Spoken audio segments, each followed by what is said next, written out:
Welcome to Jackie's Craft Table. Hi, and welcome. I'm playing with a gorgeous stamp set today from Altenew. It's a layering stamp set, and it's called Budding Thanks. For most of my cards, I pull out my colored pencils or my Copics or something, but for this video, I'm just pulling out some various inks that I have. I'm going to be doing a lot of inking, and I'm starting with the base layer here. You can see that I've played with it already before. I used my Ranger inks on it, and that does tend to stain your stamps, but they still work perfectly fine. For my base color, I'm trying to use electric lime, but it needs a refill, so it wasn't working very well. So in a minute here, I'm going to change over to one of my Memento inks called Pear Tart, and I'm just putting down the lightest color first. This stamp set is filled with tulips and leaves, and I just love it. I thought it was very appropriate for spring. So here are two of my leaves, and you can see that it's just not inking very well at all. I love the Ranger dye inks, and I'm going to have to get a re-inker for this one. This Pear Tart color that I'm using now is a little more yellow, so my base layer turns out really pretty, a little greenish yellow. And now I'm moving on to my second layer, and this will be my darker color. And for this color, I'm going to be adding some more Ranger ink, and this one's called Lily Pad. I've had these inks in my collection for a long time, and I use them a lot. I just love them. I've been slowly building up my ink collection over the years, and it's kind of a mishmash of different brands and different colors. I'd like to start purchasing some Altenew inks because they come in sets, and they come in mini cubes too, but sets of various family shades like pinks and blues. And that would make it terrific for these layering stamps. Here is the key on the back of the stamp set, and it shows you how to layer these stamps, and it's very easy and fun. Some of these stamps have 2 layers, and some have 3. Most of these tulips have 3. Using the Mini Misty makes layering stamps very easy to use.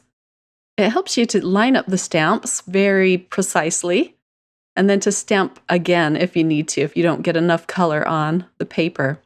Here is my first tulip, and isn't that just gorgeous? And now I'm going on to the second layer for this flower.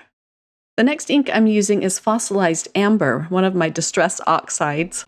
This stamp set kind of forced me to finish up my ink swatching of all of the inks that I have. And having these swatches really helped me choose which inks I think would work best together.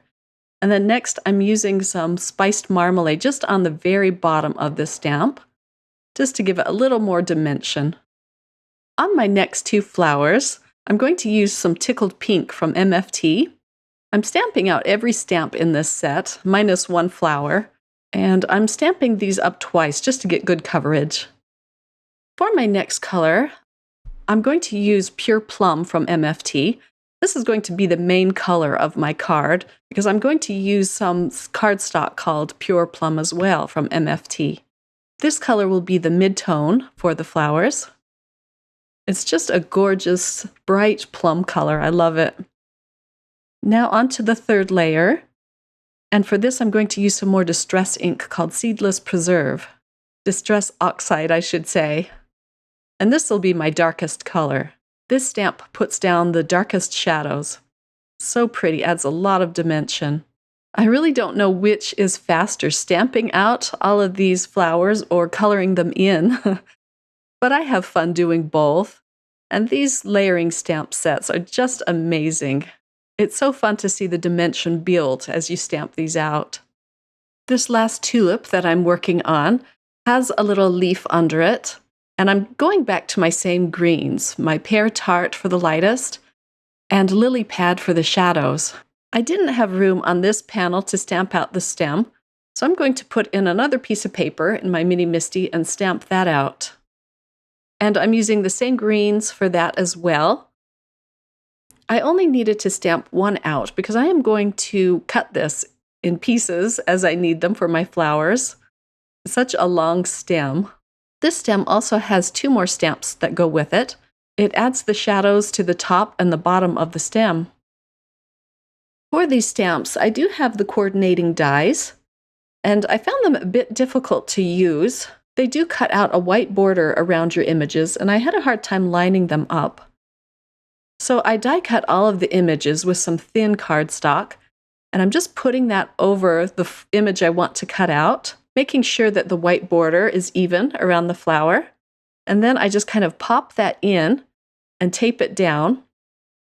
And then I run the whole thing through my Sizzix Big Shot machine, and it just comes out perfectly that way. Here I'm moving on to the next tulip, and I'm doing the same thing. I used the negative space of the die cut to frame my image, and then I pop the die in place and then just cut it out. Make sure you use thinner paper for this, or I found that it doesn't work as well. Next, I cut out an oval frame, and I'm going to use this classy striped stencil and do some ink blending over it. I'm just taping down my pieces, and I'm going to blend on some tickled pink ink. And this just adds a cute, light-colored stripe behind my flowers. The stencil can shift, so I'm holding it down pretty hard with my left hand just to keep the lines straight. Now I can start putting this card together. Here is the pure plum cardstock I had mentioned. I'm just adding some dry adhesive to the back of that. Then I can center that right onto my card base. To adhere this oval frame, I'm using some liquid glue, just putting tiny dots around it so that it doesn't seep out the edges. I'm adhering everything down flat onto the card base, but I am going to use some foam squares to pop up my flowers and add a little bit of dimension. This striped background is so cute, I just love it.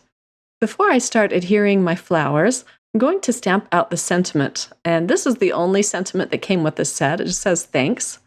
I'm going to stamp that right onto my striped background. I fussed a lot with the placement of these flowers, but I'm not going to make you watch that whole thing. I'm just showing you the end result that I came up with.